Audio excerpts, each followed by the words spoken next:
Freedom hasn't come without a steep price. In 1996, I left Iran, fleeing persecution, and began a journey with a constant struggle. My name is Rasul Fadavi.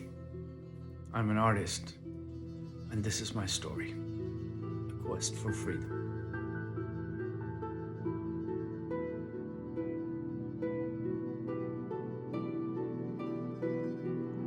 I was only 9 when the revolution ended in Iran and the Islamic government was established.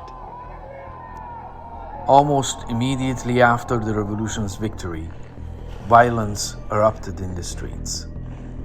Waves of arrests and executions sweep across the nation as the revolutionaries turned against their own resistance. Iran descended into chaos. At the same time, Iraq took advantage of the disorder and isolation of Iran's new government, advancing along the border and taking the country by surprise.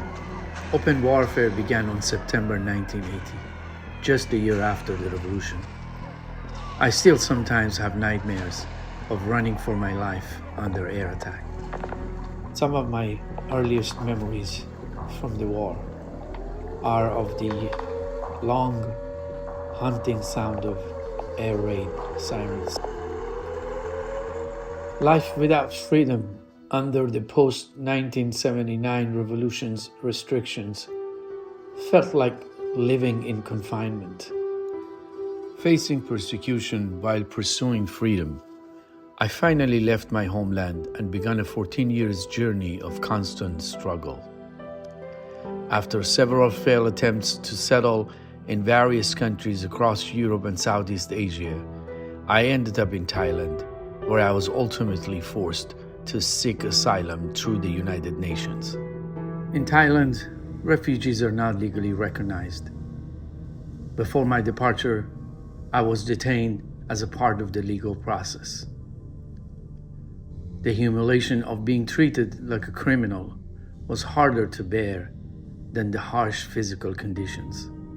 There were days I had to fight simply to stay alive.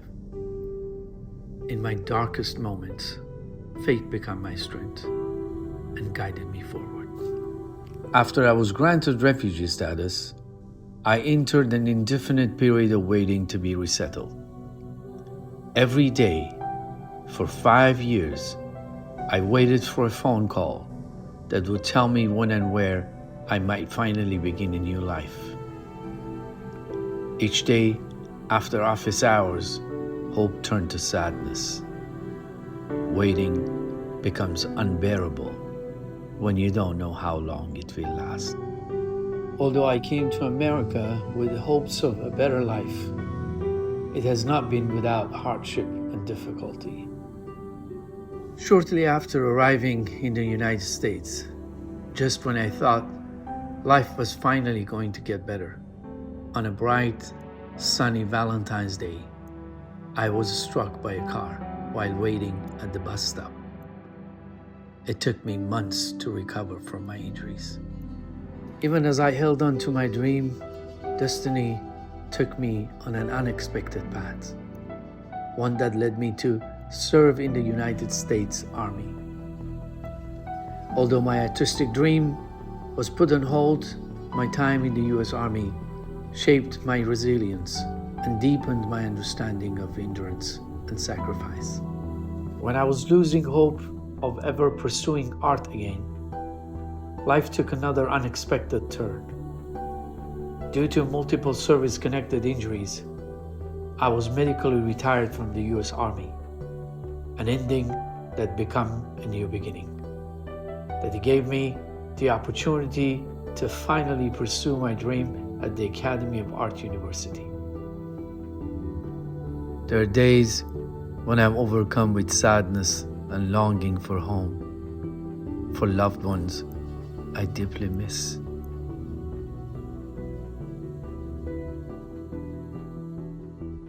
So much has happened since I left home. This passage toward liberation, shaped by displacement, resilience, and hope, continues to influence both the imagery and emotional tone of my work. Painting has become an act of survival, a way to remember, to heal, to reflect, and to connect.